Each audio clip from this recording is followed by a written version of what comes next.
Hey there, Dream Chasers. This is Hannah Pride, and welcome to Pride and Shine, the podcast where we explore the innovators and influencers of Dubai. Proudly sponsored by Pride Migration, making Dubai your reality.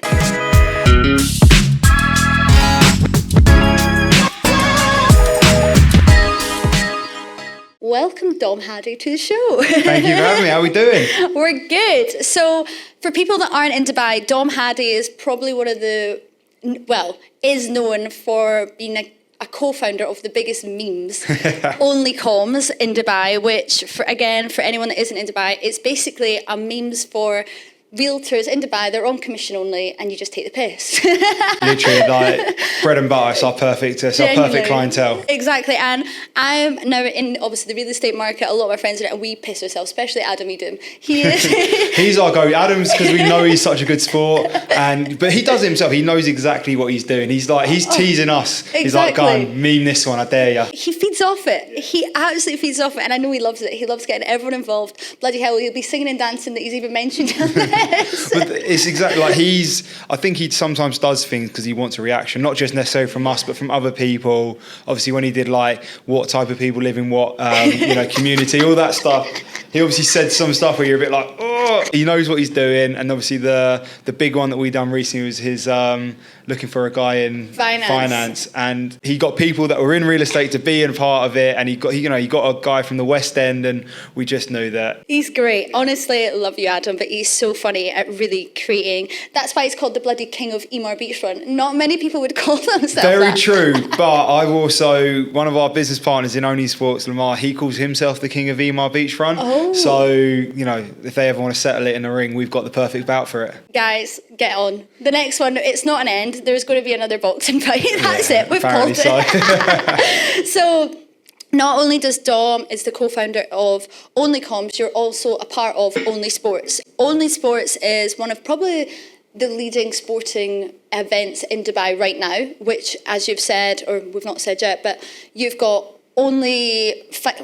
you're going to have 6, I don't know. Yeah. So what, all of our events in Onlysports. So obviously Onlycoms is the brand, Onlysports is the actual company, and the events come under Onlysports, like trade license, but some are branded Onlycoms. So if it's like real estate versus real estate or recruitment versus real estate, it's Onlycoms. So that is Onlycoms Fight Night, which we've done 5 of them. Amazing. And we'll go through the journey of that. Onlycoms like golf, which we've done 1 of those last year. We're just working on the next one. We've done Onlycoms Football Festival, and it's essentially an opportunity, a day out for the companies to go up against each other, but for us the big benefit is we want the people that aren't taking part in the actual event to come down and enjoy it as well. So there's always an element of booze, drinking, music, like live action, and that is the biggest thing for us, and I think that's the difference. And do you know what I think you guys have done amazingly is build a community. Yeah. And a lot of people really miss that aspect, and especially being an expat in Dubai coming, and we've spoken about it before the podcasts, my conversations before the podcast are always the favourite, but if you're coming over here, don't know anyone, don't know a thing about Dubai, you have built a community for real estate agents to come, network, speak to each other, do a bit of sports. And I tell you, it is a very much boisterous sport. It's like having that banter from the memes, being like, right, let's fight you. Or the golf, having that company against company. It does really create a community that people thrive off. Yeah. People love it. People love to get involved. People want to be a part of it. And I think now in this day and age with social media, it's the best thing to grow a community rather than just a following. No, massively. And one of the things that we've also launched recently, we're in partnership with Precision Football, where we did our last football festival. We're doing a weekly 5-a-side football league, and D&B have got a team in, and there's an Irish lad come in. He's like fresh off the boat. Fresh off the boat. They literally said, mate, do you play football? He went, yeah, I play football. They brought him down. And the guy went, oh, this is Dom, he's a part of Onlycoms. He went, what's an Onlycoms? And so I was like, that's cool though. And I sort of said what it was, and I said, we do boxing. He goes, you go to the boxing event? I went, yeah. He goes, oh, I'm an Irish champion at boxing. I was like, well, we've got amateur shows that are coming up. So what you just said, that he had no idea who we were, but now he's a part of that community. He goes from obviously he's taking the mickey out of a new leasing broker. Yeah. Because I was like, what area you covered? He went, Dubai Hills. I went, oh, what buildings? He went, I think he was in the middle of training week. Yeah, it does. But it wasn't his fault, and he's obviously keen and he's hungry to learn. But then he realised that there's a lot more to it than just us taking mickey out of people. We want to grow it across the board. 100%. And do you know what? You're in such a great area to start a business like this, because everyone's here on their lonesome. And I think Dubai right now is such a great area that people want to collaborate, people want to work together, and you've really found something that everyone's got of interest. Whereas I personally think, I came to your first event, we were speaking about this 2 years ago, and just to give you guys an instinct, you guys done from, what is it? Was it Phileas Fox. Phileas Frogs. And now the last event, which was at the weekend, was in Atlantis Royal. So that growth within 2 years, how did you even do that? And did you always have the vision to get it that big? Kind of, like, Onlycom started like anything. It was kind of an accident. It was just from, obviously I worked in recruitment in real estate. I worked for Better Homes, and like every company I imagine, they've all got a group chat. And it was just taking the mickey out of it. And one of the guys who then became on to be my business partner, Jimmy, he left Better Homes and went to White & Co. Obviously, they were in the same building, so it was just jokes about him just going down the lift and getting a job on the way, all of these kind of things. And then it just kind of, I don't know, we just kind of steamrolled. And from there, we said, should we just start a page? Because the memes were getting shared amongst other WhatsApp groups. And I was like, well, we might as well start getting some credit for it. So 100%. That's how that started. And then from there, going from the boxing standpoint, as we started a poll, it was like at one point all the CEOs were doing like diss tracks at each other, weren't they? So Callum White, I think Carl Allsop, Sam McCone, they're all going around in circles. And we just put a poll up, we said who'd win in a fight, Callum White or Carl Allsop? And it just caught a bit of fire from there. And I'd been a part of like boxing shows in the UK. I'd boxed in the UK, and I just voiced note Jimmy one day. I was like, mate, we should do, like, I think at first I said we should do brunches and we should do like the standard stuff, and then we should do Onlycom's fight night. And Jimmy just sort of said, right, okay, I've spoke to Fogs, they're keen, let's do it. We had no clue if anyone would sign up. We had no clue if anyone would pay us. We had no clue if anyone would show up to watch. It was just shot in the dark. Let's hope that it comes off. And it kind of went a little bit from there. And it got real when, shout out House and House, Charlie Banham, who's been a big supporter of us every step of the way. He's great. I love Charlie. He's such a good guy. I love Charlie Banham. I remember I got a notification. We didn't even have like a business account back then. I think it went to, we were using Jimmy's dad business account as a support because he was a media company. And he said, I'll just let you know, House and House have paid 16 grand for 2 tables and 2 fighters. And I was like, we've actually got to do it now. Like, we've actually got to make this show happen. And I was terrified, but I was so glad it happened. But I remember being at that one, and it was so busy. Like, it was absolutely, we're like sardines. And I remember it was like wooden tables, and people were on the tables, around the tables. There was absolute chaos, and people were getting so into it. And was there not like a semi-pro fighter fought? Oh, what was his name? There was a big fight that someone lost, but everyone was like, who was it? Who's the guy? He wears glasses. Matt. Oh yeah, Curtis and Matt. Curtis had like, he's not. So Curtis was like, I've had this many fights. He has definitely boxed before. He did like white collar stuff because he was on like X on the Beach and stuff. So I think he did like celebrity boxing, all that stuff. And you know, that was the only time where we knew it was a mismatch. Every other fight we've done, we've made sure it was as even as possible. But Matt was just talking so much. He deserved to get pinged about. If Curtis wasn't going to ping him out, one of us was going to. So he needed a live lesson because he didn't take it seriously. I thought he thought. But then no one took it seriously the first one because no one really knew. Most of the fighters trained hard, but like we had Will, who I saw him yesterday in Novi. He was in Ibiza for a week. Or like 10 days, came back in a mellowed mind state and in that headspace. And then he somehow got the win. But these are the guys. Like, it was just a wild west. It's like anything with like combat sports stuff. When you first started out, it's pick of the bunch. You have to kind of hope that people will do it. But do you know what? I think that was the way it got the hype, because if you didn't have these mismatched fights, and a shout out to like Matt for all the chit chat, that's what built up the hype. And now you had who was the big? This is my dyslexia playing out. Who's the big boxer that came? Mayweather. Floyd Mayweather came. And I remember seeing that on my Instagram, and I was like, oh my god, that's huge! Like, that is huge. He's an international, worldwide famous boxer. I don't know anything about boxing, and I knew he was there. And I wanted to give you all like a message, being like, well done, boys, because that's a huge thing. Underneath the Burj Khalifa, and having an international boxer come to see your events, that just shows that the hype and the community that you built it's getting chatted about. It is, and we had royalty as well. A side note, he didn't come to Phileas Fogg's. He came to Burj Khalifa show. Don't expect Mayweather to ever come to Phileas Fogg's, unfortunately. But that was the journey, and it's all about timing, right? He didn't fly to Dubai for us, but he was at the Armani Hotel at Burj Khalifa that week, and we just got word of it. We said via the hotel, can you speak to our team? And then he was one day just stood by a valet, and our friend Pav, who just fought at the last show, he will talk to anyone. Obviously, he's a real estate broker, so obviously he'll talk to anyone. He said, Floyd, have you heard about Dubai? And they were like, yeah, I've heard about it. He's like, do you want to come down? He's like, yeah, I'll let you know. So we never marketed Floyd might be here or anything, because you never know. And one thing we had to make sure is it was authentic. If we're starting to lie and say this person might be here, this person might be here, because not a lot of people know, but we had some big stars potentially lined up for this Fight Night 5 to come, and I said on interviews, I was like, they might come, but I was being very honest and said it's not guaranteed, because I don't want to lie. And the thing is, nothing's guaranteed, and sometimes it's all about timing, that you want the right person at the Burj Khalifa, but if they'd came to Phileas Fogg's and Phileas Fogg's was a flop, it would have been a bit of embarrassment. Do you know what I mean? You'd have been like, oh, why are you at this? Do you know what I mean? Because we didn't know, we weren't running it properly. We were learning. We had to take we had to learn very, very quickly how to put on a show.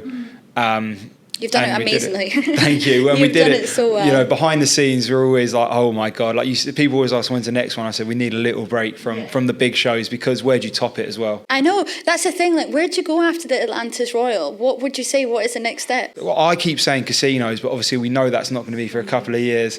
Say 2 years, hopefully. Yeah. But someone said 2026, but I don't know. But no, exactly. Definitely casinos. Casinos it would be a goal, because obviously that's where the root's gone in boxing and MMA.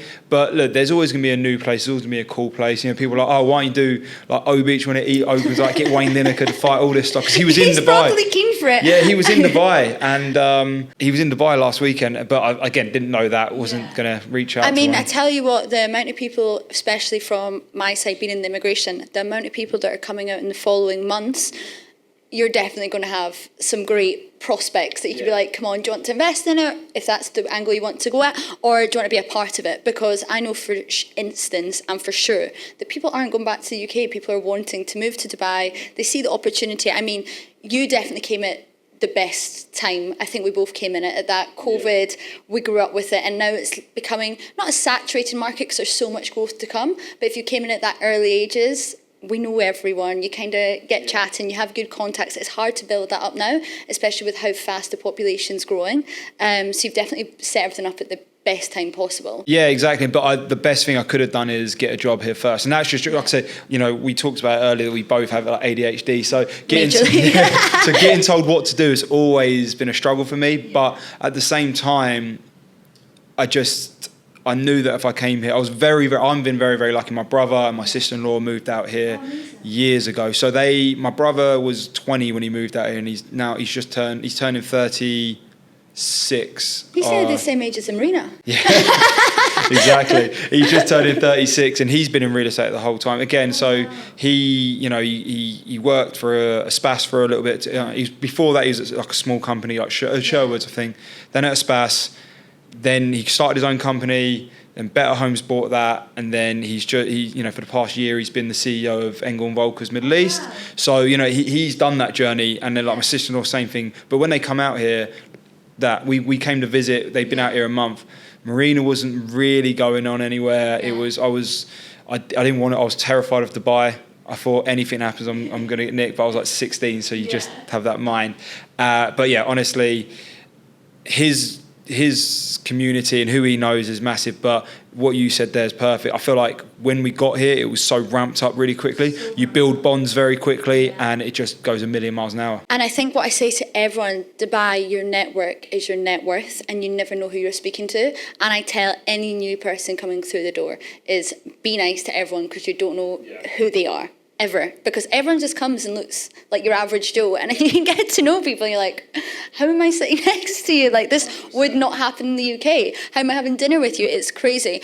But going back to, obviously what year did you come to Dubai? Was it 2021? Yeah, so I moved here officially 2021. I came here, obviously it was COVID 2020, and then I don't know if it was in Scotland, but in England they did that like 1 month's lockdown in November. It was like a mini break just ahead of Christmas. So my brother said, look, I was working from home, I was working in tech sales, and he was like, just come over to Dubai for a month. And I did. And that was the final decide. I'd always come as a holiday. Yeah. And so you think, I want to move it, but it's a holiday. And then you go back to normality. And I had stuff going on in the UK, like business and stuff. So I was never going to do it. And then once I actually had a routine here, I was like, this is when I need to do it. So I had Christmas at home 2020, and I moved here end of Feb 2021. So we moved at the exact same time. Really? Yeah, I came out, so you must have left and I came out and I just never went home. Came with my one suitcase and didn't go back until the September.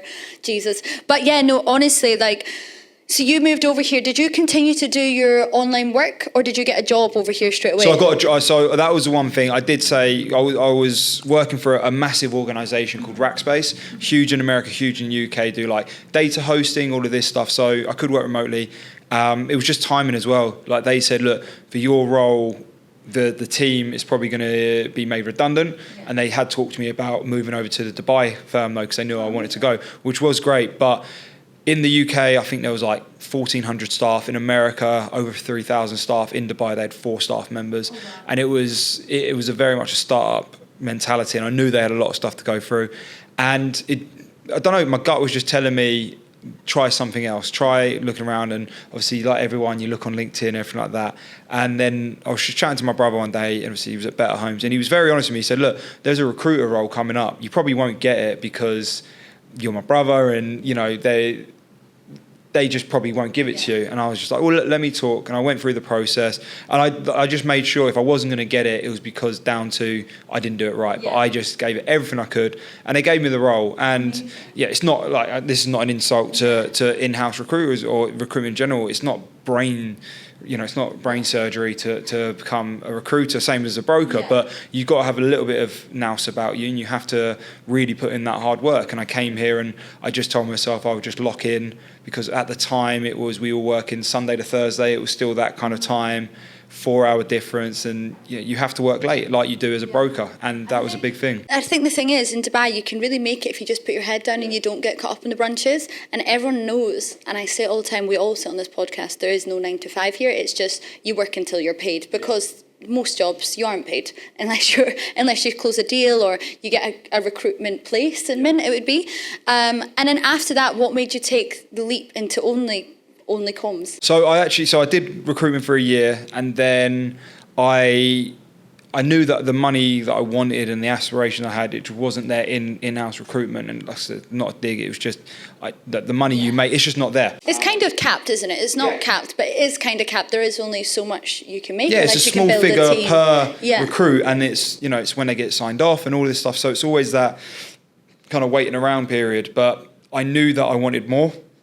Good friend of mine, Tom Heppy, he is a manager at a company called Barron & Cabot, who essentially they're off-plan sales, but for the UK. Mm-hmm. So, they're very, very good. They're in partnership with like API Global. So they're like, they're big time. Yeah, everyone knows Leighton. Cheers for coming to the show, Leighton. But he, so I'd worked there. But do you know what? I was probably their worst employee, because this was when Onlycoms had just started, and I was, we were doing the memes, and we just started talking about doing the show. And you know what? But fair play. So Mark Pearson, who's the head of who created Barron & Cabot, when I sat down with him, I was like, Mark, I'm going to leave. I've been there 5, maybe 6 months, and I was like, mate, I'm going to leave. And he gave me really good advice. He said, mate, he said, don't get another job. Run with it with Onlycoms. Yeah. Just see what can happen. 100%. And, so fair play to Mark, because he gave me that little bit of belief, because I thought that me leaving a job, the guy would be like, no, not at all. But he's an entrepreneur himself. He worked a long time, and I heard his story. And like I said, Heppy as well. I felt like I was going to let him down, but he was like, mate, they all just believed in me, and that gave me a massive boost to walk out of there and go. And I said, right, show's in September. I'm going to give myself till November to see how Fight Night 1 goes, like numbers wise, and we'll get into that. Numbers didn't. It was an amazing show for brand experience, but we made so many little mistakes along the way, like contracts and everything like that the money wasn't worth it. So I went back into recruitment, 360 recruitment again for 360 for 6 months, and again I was just not a very, very good employee. And it's just, I just knew that my brain wasn't in it. Do you know the thing is, it is down to that your ADHD and understanding how you work, and the fact that you could pinpoint how you work and you weren't going to work there well, but you did have an aspiration. You kind of seen it as a money pot. You kind of seen it as, get my head down for 6 months. I'm going to learn from the mistakes of the first fight night. And then I'm going to redo it again, and I'm going to do it even better, and I'm going to make sure I don't make the mistake. But all you needed, and going back a few steps, all you need, and I say it to all entrepreneurs, you need one person to believe in you and to give you that kick up the bum and be like, just do it. Doesn't matter if you fail, go back and get another job, just like what you did. But at least you've got the balls again to pick yourself back up, wipe down your knees and be like, nah, there is something to do with this, and I'm going to make money. And you just kept the ball rolling. Yeah, pretty much. And like it come down to, so I think I left that job. I joined in like the November and I left in the Feb, so I wasn't there very, very long. But same, I just said to my girlfriend Lottie, who used to work at Strada, I just said I need to give this a go, because Fight Night 2 was coming up. And like, you know, for these fight nights, and we went to Caesar's Palace, and it was a very different from Fogs. Yeah. Fogs, you kind of just, you didn't have to go to the venue that much. It is what it is. Whereas Caesar's Palace, it was a ballroom. You had to F&B targets, you had to meet security, you have to do all these stuff, and I couldn't do it with a full-time job, and it wasn't fair for just to have it all on Jimmy. So I said, look, I'm going to leave.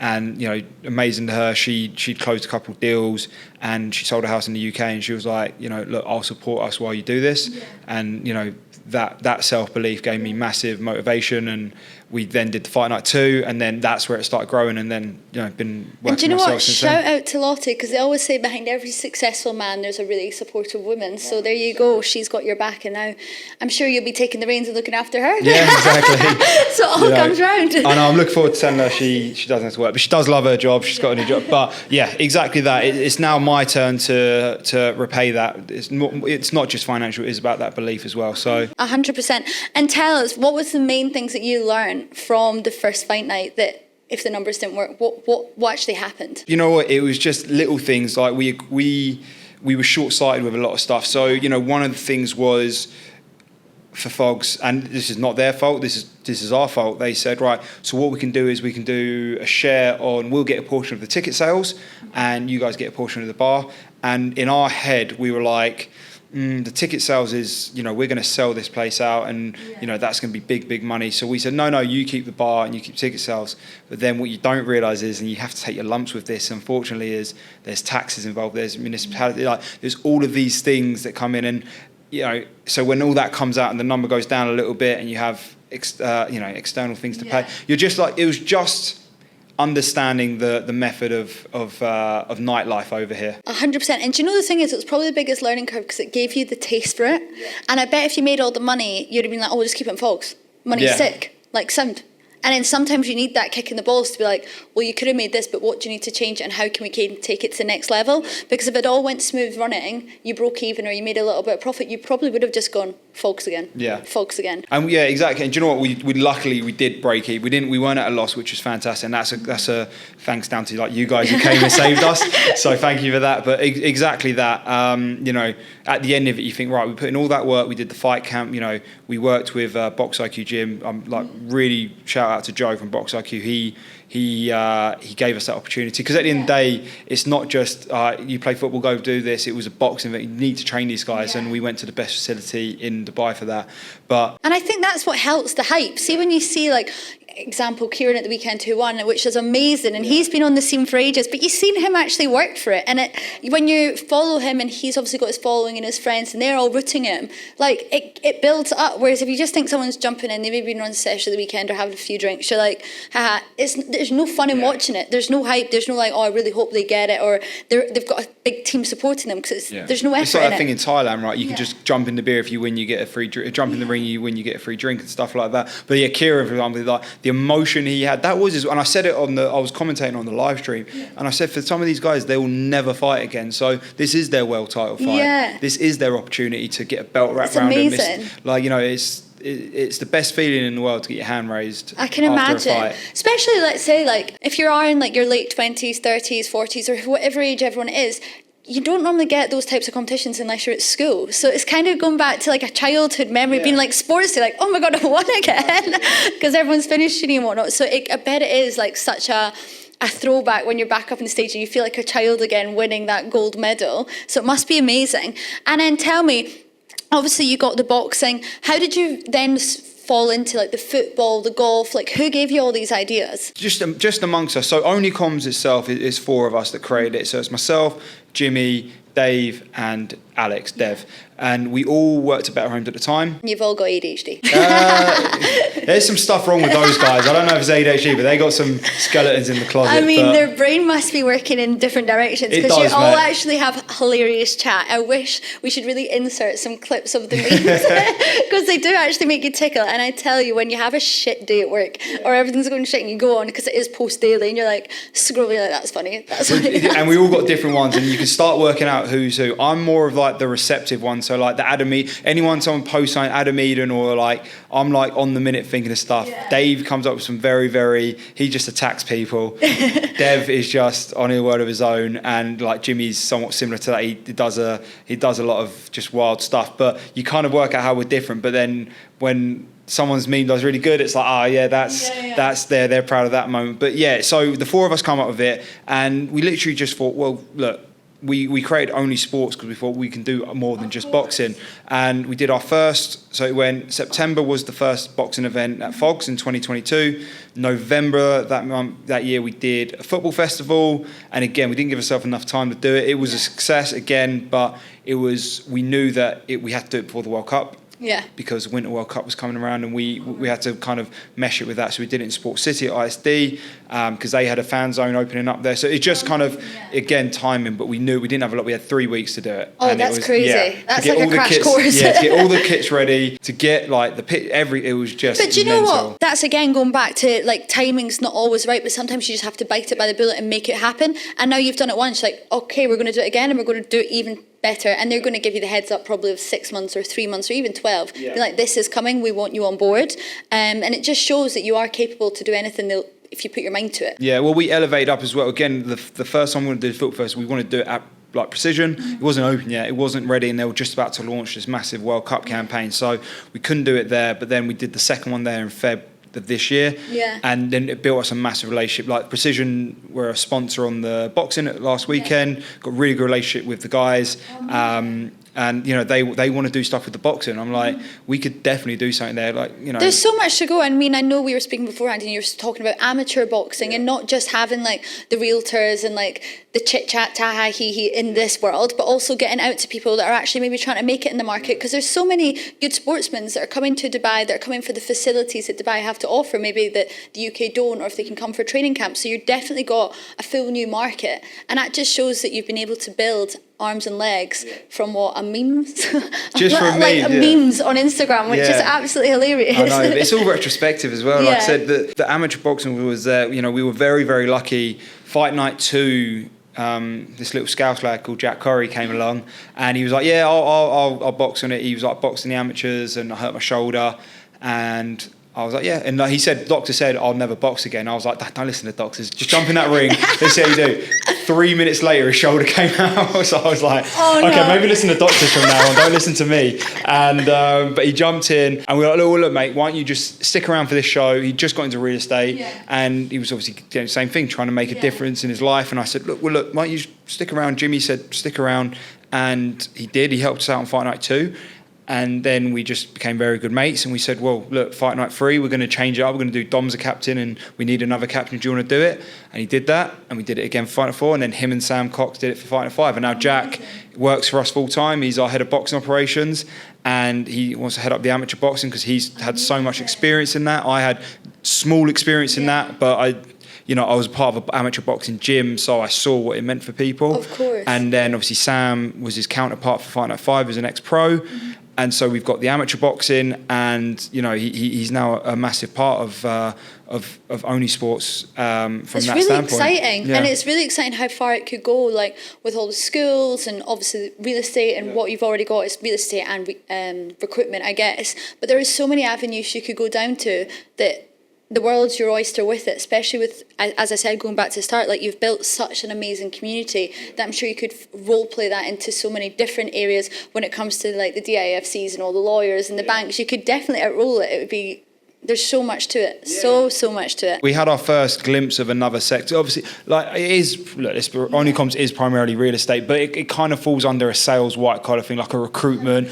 De Vere, financial service, all that kind of stuff. But that the golf day is where we had completely different sectors come into play, like oil brokerages, shipping companies. We had a Norwegian furniture company come in, and they played on like a day's notice because Erling Haaland's dad played for them. So ex-professional footballers, like it's exactly that. But you never have these opportunities unless never at all. You kind of just put yourself out there and hope. The thing is, this really only happens in Dubai. You've got the sunny weather, and people want to throw themselves into it. And being from the only comms real estate where it was fundamentally from, the realtors would love to network with the oil brokers, and you could make it into, well, now we're speaking business, but you could make it into a full networking event, being like, come, we're putting on a sport, but we're actually going to introduce you to XYZ, and I know they'll be looking for properties. It's a great way to pick up leads. So there's so many different avenues that you could take it in any way that it's just crazy. And it's going back to your ADHD from you guys all prinking up some memes being like, haha, let's see who's going to fight, to now having a full-on business and different avenues within the business. It's crazy, and it just shows. I mean, Vicky's spoken about it. So many people with ADHD and these different ways their brain thinks, it's as if it's circular motion. Like, well, X actually goes with B if you go X, Y, Z. Do you know what I mean? It's crazy how you've been able to grow it. I know, and it is literally that, because it's all about the whole like manifestation stuff. I don't know if it's true, but I remember I used to write it all the time. Like, I want to be a fight promoter. I want to be in the fight business. I want to do all that. But you also tell yourself, where I live and what I do, and it's just where, like, how do I get into it? And it's just, boxing in itself is a very hard market to get into if you want to get into like professionals, because there's like the top tier, like the Eddie Hearns and the Anthony Joshuas and Frank Warrens and all of that, and then a little bit lower you got like Goodwin Boxing that is very established but not a lot of people know about, and then under that you've got exactly, like, I don't know, but yeah, exactly. And we have to build up that. Whereas what we've done is exactly what you said, that in Dubai we could streamline that. We've done shows, like I said, people said it is a professional level show. Like the money it went into, and we're very, very transparent with that. The Royal Atlantis show was our first $1 million dirham show. Amazing, congratulations! Thank you. That's such a big congratulations achievement. To the people we paid $1 million dirhams to. But it is that. Do you know what I mean? It was our first $1 million dirham show because we knew it had to be the absolute best. And so the people, the boxing federation that we use, they're the people that on December 21st, they're going to be flying to Saudi, do Usyk versus Fury 2. They do the big professional shows. We have to make sure it's at pristine level, because at the end of the day, what you said, if we did so well at Fogs, we would have probably kept it there, which isn't a problem, because we want to build amateur boxing there, but we wouldn't have gone to the levels that we did. And do you know the thing is, to get to those levels, you're like, oh, well done to the people that have spent $1 million dirhams. But a lot of people think in life that you get there without spending that much money. And I think you pointing that out in this podcast just shows it takes hard work, dedication, and a lot of bloody risk. Because so much risk, people are coming and get excited, but at the same time you could have been like, shit, we're not going to sell at these tables, or XYZ could happen, and it is about just grabbing life by the balls and like, I'm going to do it. And if it fails, doesn't matter, because it's going to be a learning curve. And you could have got the fright of your life at Philly. It's been like, I've put all this time and effort into it, and I've only got 10%. Like, what the hell? And most people do give up there. And it's why a lot of people in real estate, they leave, because after the first 6 months they've not made $1 million dirhams. So people can look at you and be like, oh, that's easy, I could have done it. But is it that easy? Not really, when you break down all the levels, the mental game, being like, we're trying to compete with Saudi, we're trying to compete with all these big boxers. How are people going to take real estate agents serious? But look, you've got Motherwell, no, it's not Motherwell. What's his name? Mayweather. Dyslexic cunt. Floyd Motherwell. Shout out Floyd Motherwell.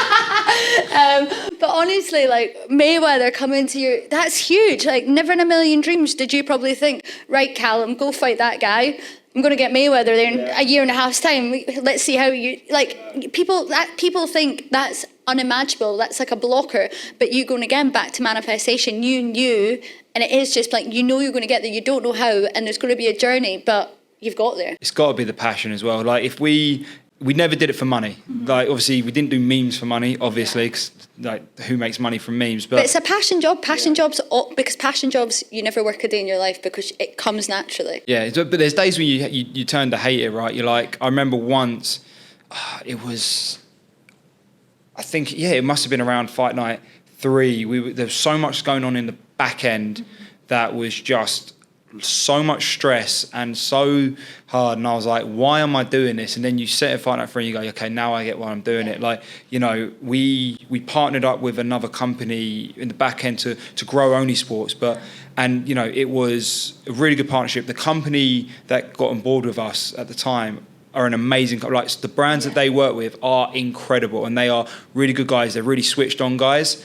And again, I'll put it on like ADHD. Yeah. I just don't think we were corporate enough for them because we were so young. We were so infant in the business, and they came in at a time when, you know, we this is the time to level up. And they saw then if they wouldn't have invested in us if they didn't. But it just didn't work out. But the one thing I will always give them credit for is them doing that gave me the belief that, okay, this is something to do. And like I said, the money that they were putting in on other brands and the partnerships they were doing, it was a huge compliment to them. So shout out to those guys. 100%. And then going back to that, what people don't understand is sometimes businesses can come give you these major opportunities, but if your values don't align with the values, like, let's be serious, you're never going to be a corporate. Like, no, we can't. You can't. You're made up of memes, and that's what makes you guys unique. And that's your UPS. People come because it's the banter, it's the hilarity. There is that, right, this is serious, but also it's a joke at the end of the day. Like, it's tee-hee, ha-ha. Yeah. Whereas if you're going for a corporate one that doesn't align, it could change your full business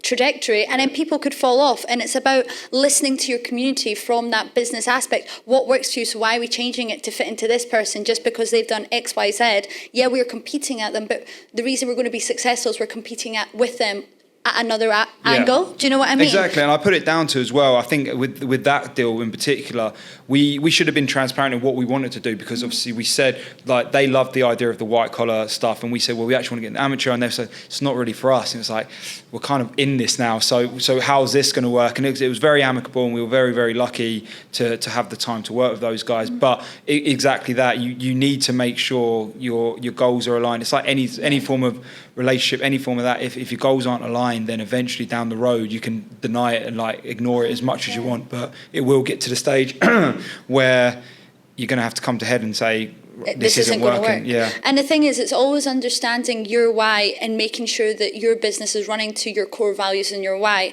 And I see on so many levels from different businesses I've worked with and met with, that when they lose those values or their why, they lose everything about them, because they lose their community, they lose where the business was meant to go and why people wanted that business to be successful. And they usually just get caught up, and then the business usually falls off. And we could speak about it with influencers, YouTube, businesses that we probably used to follow when we were younger. Now we've no idea where they are and who actually uses them, because they just got sucked up in a big corporation that was investing money, this, and then the money signs, usually the business owners get caught up in it, and before you know it, that's it, the business is done. Yeah, it's not the homegrown 100%. Vibe anymore. And it's great that you've been able to pinpoint that this is a passion project, and it's even better you've been able to make money from it.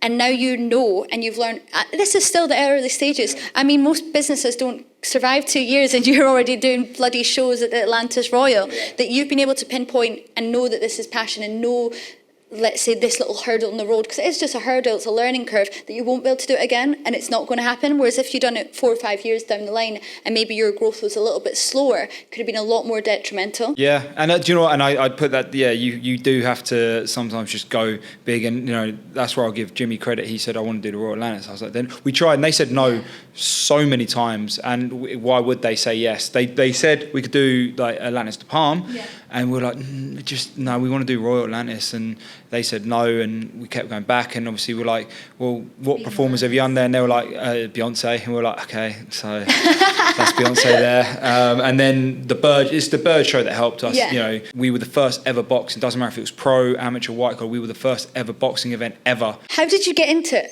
How did you get that deal over the line? Just inquiry. I don't think anyone had ever really, I think people had talked about it in the past, but you know, we were just really, again, we were just open with him. We said, look, we want to do the Burj Khalifa. Would you guys do it? And we were lucky at the time. He actually left before the show started. But, you know, their manager, the events manager, was really big into boxing and kickboxing stuff. So that gave us leverage. And then he put it forward. And then when he left, Lays, who she took over, she is like just nothing to do with sports or anything, but she loves events. She loves it, and she was amazing. So we were very, very lucky from that standpoint. And of course, it just elevated in timing and stuff like that. And you know, we saw that as an opportunity to get the amateur boxing in there. So obviously, how we've usually done it is, big ceremony and the fights start. But what we've done for the last 2 is had amateur fights for our brand called DABA, which is Dubai Amateur Boxing Association. We had a couple of those fights, then the opening ceremony, then the fight. So there's something going on to do it. And we're very particular about who we put on those shows. So Jack, like I said, he's got a protege called Mikey, and he's worked with Mikey since they moved to Dubai. His family moved to Dubai about 4 or 5 months ago, and in that time he's turned him into a national champion, and he won the UAE national championships. He's back in the UK now for the next sort of 6 weeks to fight for the UK championships, and he was already a phenomenal boxer, don't get it wrong, but Jack and him, I said it again on the live stream, it's about the chemistry of your coach, and they just obviously he looks at Jack and goes, you're an established Scouse boxer, I'm a young Scouse boxer who wants to be established. It goes hand in hand. It's amazing that. And you're able to follow their journeys. I bet, like, in hindsight over the last 2 years, probably people that have even been like real estate, a lot of them might have got into like this boxing journey and fitness journey. And I'm sure it's another bloody business idea, but you could go back and be like, let's follow the journeys of who we've helped grow and get to their established part, because you never know, they might be out playing in bloody Saudi in years to come, and you're like, we got you there. Exactly, and that's it. So it's about Kim Tabs, which is why the amateur's so important, but we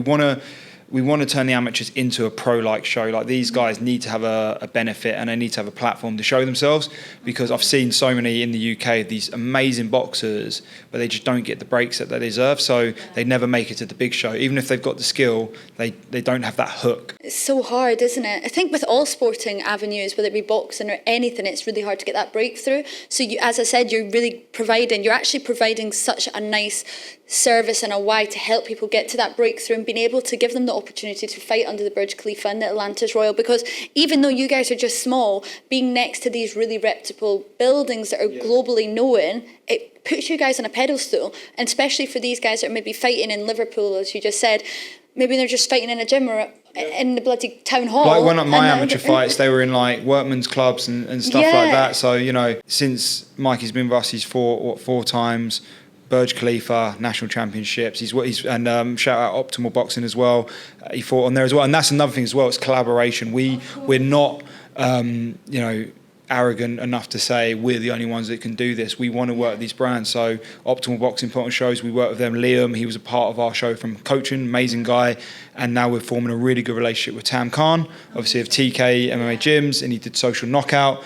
We were there, and there's big talks right now, and you get there. One thing we have, yes, you need to all be aligned in your goals, but if you are all aligned in your goals, you'll get to places faster. So much faster, and it is something that we touch on a lot.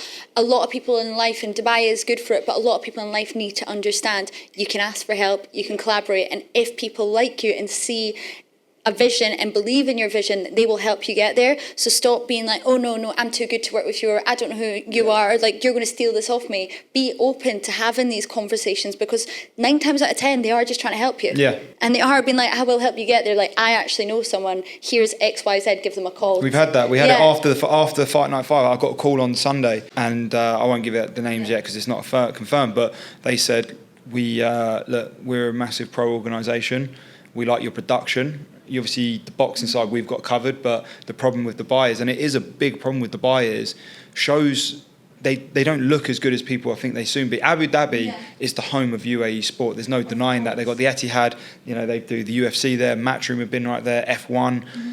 Dubai isn't as focused on that. I think it's more focused on the tourism, which is fine, but I think with the right team, we've proved that with the right team, the right production, and the energy, you can make 100%. Amazing shows here. And the amount of stuff that's coming to Dubai with all these new developments when it comes to real estate and hotels and everything that's coming, let's say in the future, 4 or 5 years, we could have casinos and new nightclubs.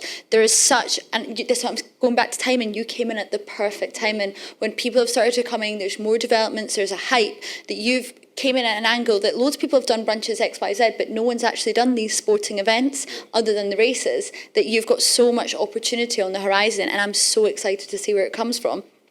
Finishing it, if you were to do it, looking back in hindsight, in the last 4 years of you being in Dubai, what would be your biggest bit of advice for anyone that's coming to Dubai, looking to get a job or start a life here? What is the biggest bit of advice? Definitely, so take things with a pinch of salt. Like you said earlier, be open-minded. You have to be open-minded to meet with people, but also take things with a pinch of salt. Don't spend your commission before you get it.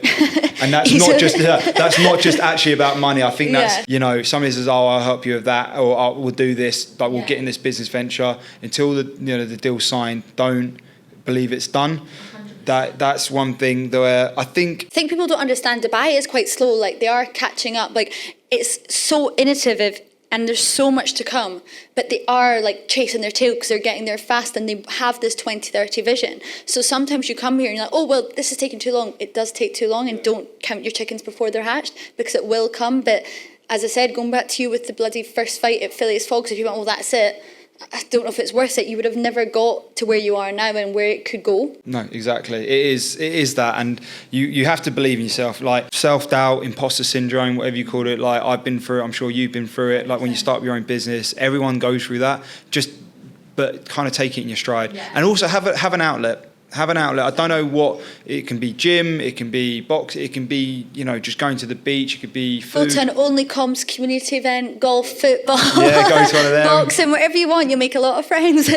Buy an off-plan property, whatever calms you down. Yeah. But you need to have an outlet as well, because it does get sucked in, and this is a big. You get obsessed with your work. And this is a big apology to Lottie, because there are times when I'm just on the phone constantly, and she gets it, but at the same time, she would like to have that off time. So I need to start allocating it more. But you know that, and Lottie will understand, and we all understand, especially if, like, I completely get it. But sometimes you become so obsessed because it's like you've already can see it in your brain, and people are like, yeah, you're manifesting, but you're like, no, it's happened, because all you can do is eat, think, sleep. You're like, it's an obsessive thought. Like, it's so intrusive. Like, I know I'm going to get it. I just need X, Y, Z, and that's all you can think about. And some people don't get it, but I know a lot of business owners. It's like, no, it's like I can't get it out of my head until it's there. It's done. So I completely get it, and I'm sure Lottie will be so understanding. Yeah. Just get that trip to the Maldives booked. Yeah, we would absolutely. Funny, like kind of thing on that. Funny thing, the manifest. I've always seen how the show's going to look. The reason I think I was so apprehensive and anxious at times for this show, I just couldn't picture it in the Royal Atlantis. Yeah. And I don't know why. I think because it was our first black tie event, I was like, what if no one wears black tie and we're all there in suits looking like penguins and it just don't look good? But then you just get scared. Yeah. And do you know what? You've done it now. So now you can picture that and you can put it anywhere. Like, although it's really hard to top the Royal Atlantis, but you do have the Burj Al Arab, you do have all these new places. And do you know what? You could even do your own setup, let's say in the desert, and make it completely your own. Like, now you've done probably the highest that most people can only dream of getting there. The world is your oyster. You can take it anywhere now because you've done it in every single location that is prominent. Yeah, exactly. We've done the luxury, and what we now need to show people is, I think everyone's like, where to next? They're like, oh, Coca-Cola Arena. So I think we now need to show them that it doesn't actually matter where it is, it's how good the show is, and that is what we need to do. So we could, like, theoretically do one somewhere completely off the wall and be like, wow, is that actually where you're going to do it compared to the Royal Atlantis? But when you get there, you're going to realise this is why we did it. It's amazing. I used to work in the wedding and events industry, and we used to do one-of-a-kind weddings. So we'd go to a field and build it from the ground up that no one could compete. There is so much opportunity for that when I tell you the wedding and events people that are in Dubai that do these Indian weddings, Arabic weddings, I promise you, this is only the beginning. If you build it, they will come. Yeah, 100%. Well, thank you so much for coming to the show. It's been great to speak to you. Me. But yeah, we'll look forward to seeing where it all goes in the future.